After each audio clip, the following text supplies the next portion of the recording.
Integration, Progress, or Regret. That's the title of my book. Now, those who choose to disagree with this, they say we've made a lot of progress and everything is better. Well, I'm not going to argue with anybody about that. I'm just going to go back and give you some history. Here's a book written by Mr. Merrill Epps. He was a black teacher, Tennessee State University in the 30s. It's published by a black publishing company, Nashville Printing Press. But the facts here are very interesting. Did you know in 1930 there were 12 million of us here and we owned 20 million acres of land? Today, the Japanese people own more land in this country than we do. Did integration put a period on our progress? 1950, we had over 400 hotels. How many do we have today? Did integration put a period on our progress? 1950, we had 30 banks. How many do we have today? 1950, we were employing over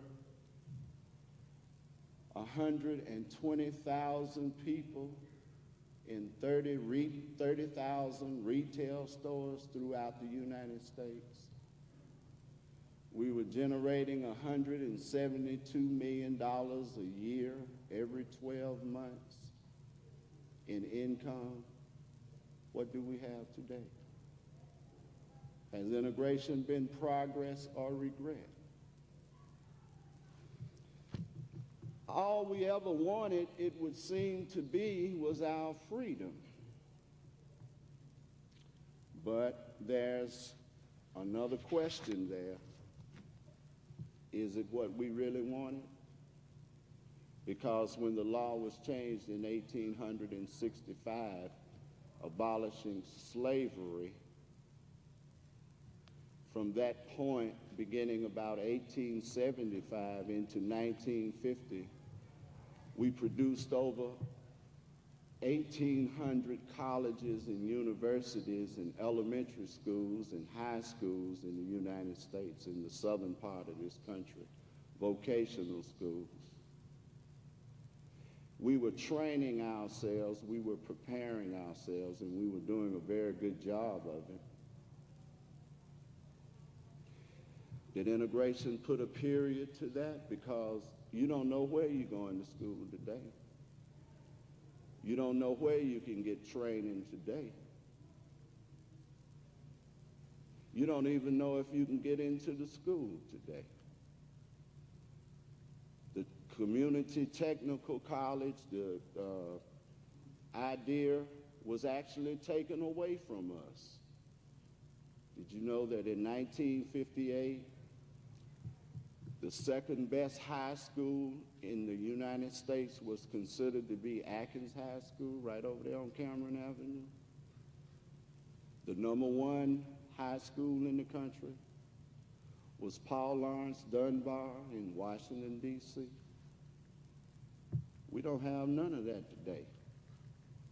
Has integration been progress or regret? That's the question.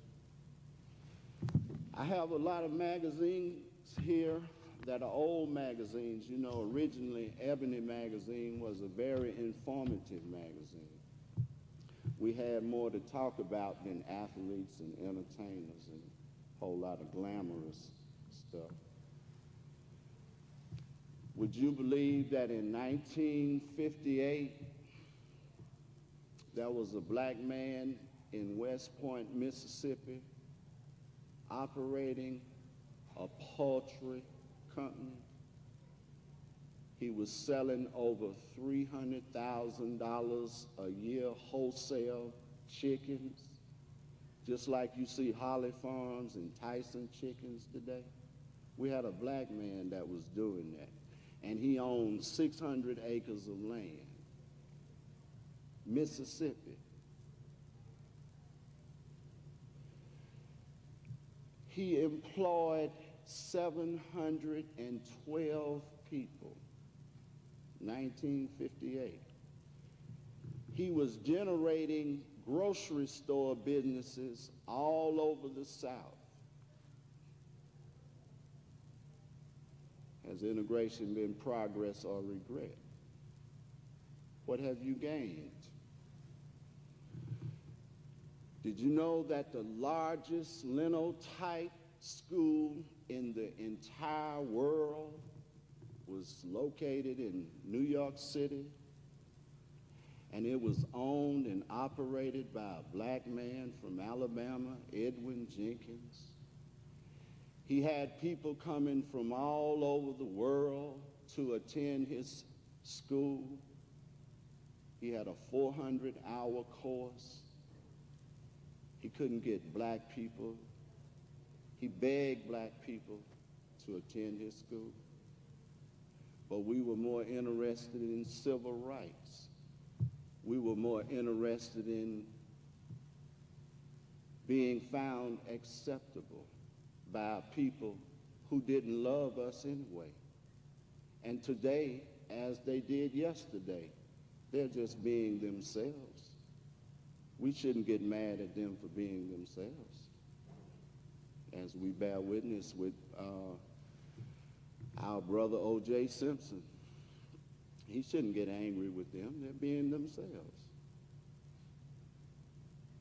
You know, why would he even think that he was loved? Had he not played football, would he have been loved so dearly? Has integration been progress or regret? Brothers and sisters, I can just come right down here to Winston-Salem, North Carolina. Safe Bus Company. When they were demonstrating in Birmingham, Alabama, they came to Winston-Salem, and the black man in Winston-Salem told them, say, look, we'll help you build your own bus company. Ain't no sense in hassling them people because they don't want you on the front of the bus. Build your own bus company.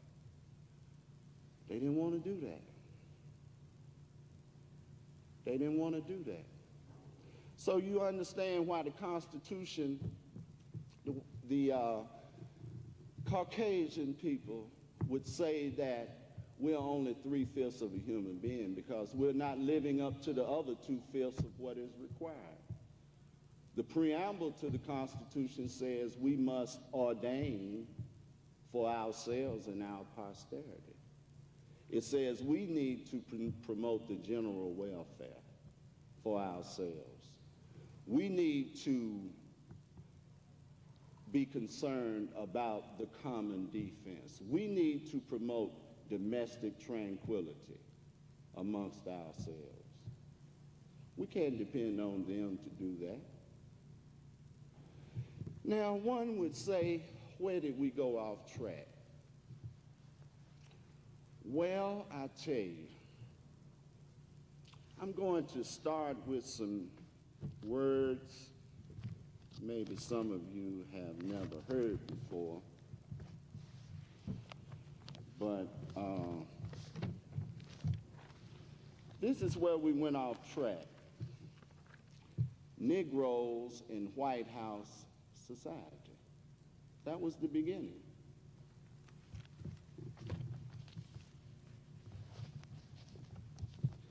We just had a restless one from among us. He just wasn't satisfied that we were making progress.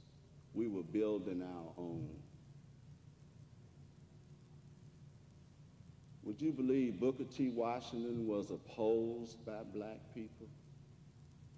See, we have no one to blame today but ourselves, you know.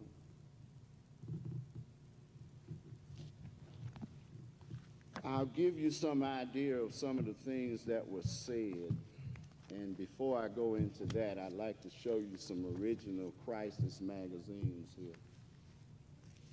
This is the magazine that Booker W.E.B. Du Bois started for the NAACP. He didn't want to beg. Du Bois always feared begging for money. He told the people, if we begin to beg for money, eventually they will tell us what to do. So he had a disagreement with them. He made this magazine very successful. It raised the membership. It increased awareness, very informative. It was taken out of your libraries when they integrated. That's why some of you who are maybe 25, 26 years old, maybe you've never seen this magazine, but it's a lot of valuable history in this magazine. See, originally we were very much an informed people, and we were trying to maintain that because originally we believed that our teachers were the most important with respect to our progress as a people. That's what we believed originally. My grandfather was educated by the United Council of Presbyterian Churches, 1869. They just taught him basic skills, how to learn how to read and write, a little math. They sent him back south to Tennessee as a missionary. And in his diary, he wrote that it was really a wonderful thing to learn how to read and write, because coming out of the cotton fields of Mississippi, it was a great disadvantage to them not knowing how to read, write, count, do simple mathematics, because every year they were just robbed as sharecroppers. He was one of 13. He said the Presbyterians wanted him to preach to our people about God.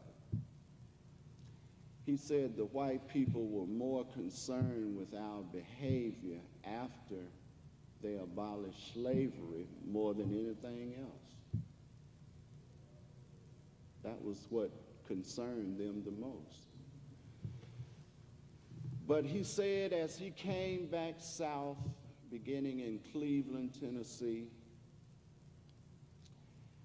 the desire and the hunger and the appetite from our people just desiring to learn how to read was so great that he said he didn't teach them anything about God. He said he just taught them how to read.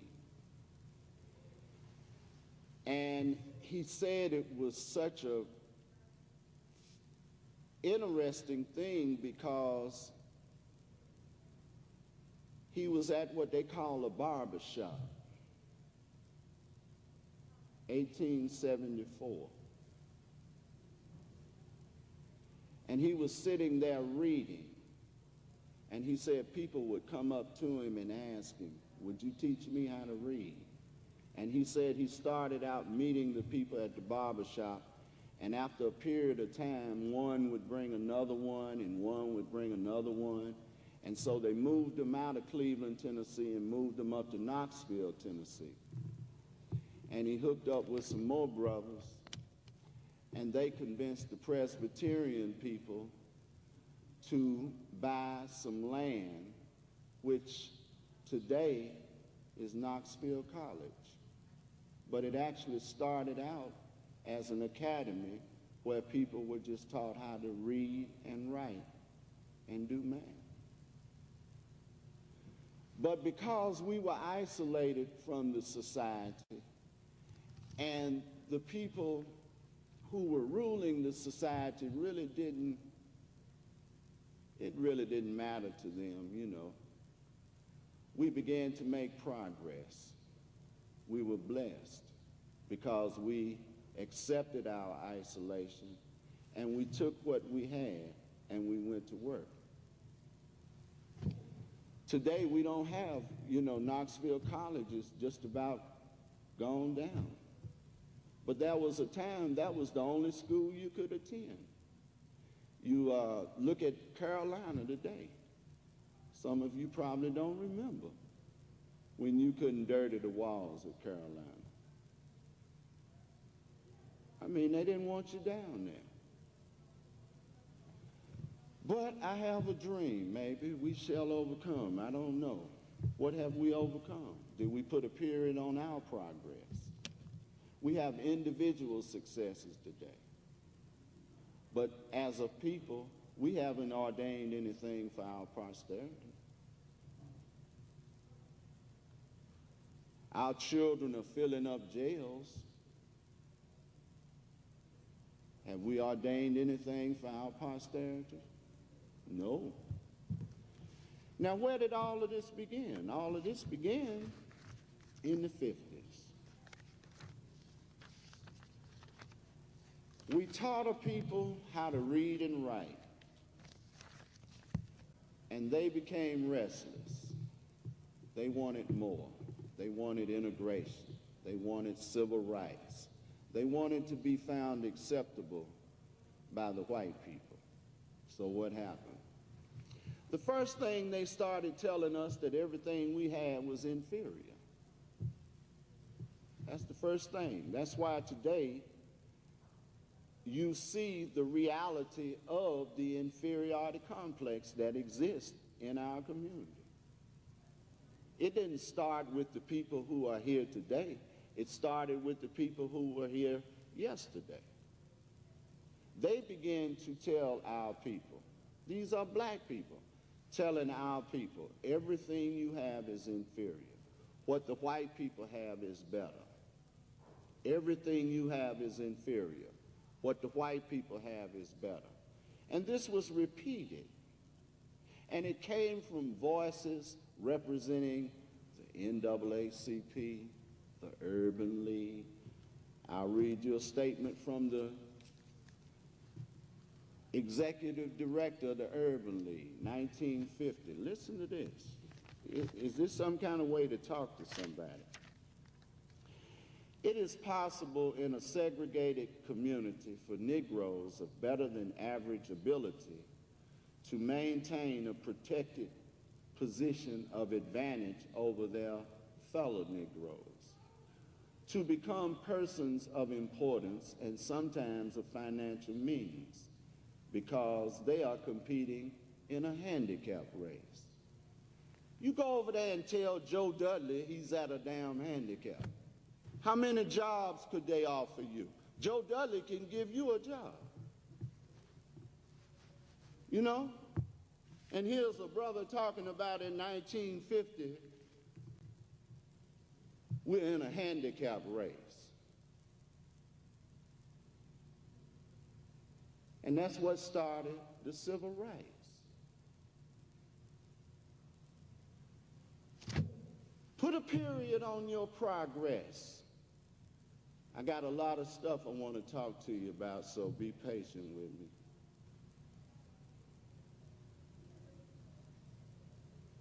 We are protected, as Allah says in the Quran, if you obey me, I have nothing but good for you.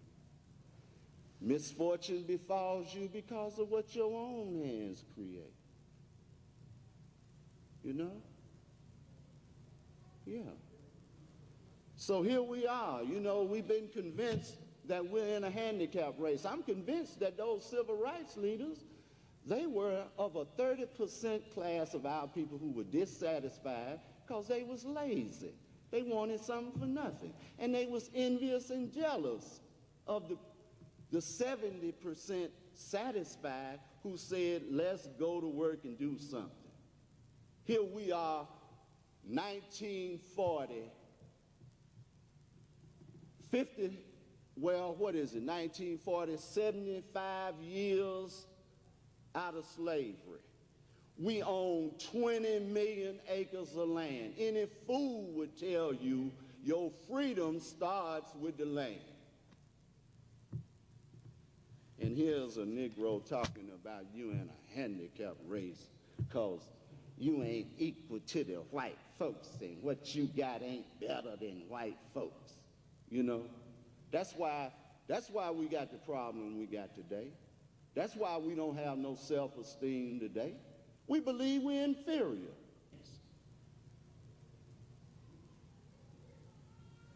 So all the pandering that you see today, that's all it is, pandering. Let me go back a little bit. Here's a brother, he wrote this article, 1956, 40 years ago. His name was Dr. David C. Wilson. Dr. Wilson said that desegregation would drive us crazy. He didn't lie. He didn't lie. But you know, this man, just like all these other good people, just like Joe Dudley is today, they are isolated. We don't know anything about, how many of you knew about Edwin Jenkins? And our own people here, we didn't know him. It wasn't our fault. It wasn't our fault that we didn't know him. You know, because see, when we started this urge to be found acceptable by the white people, everything we had became inferior.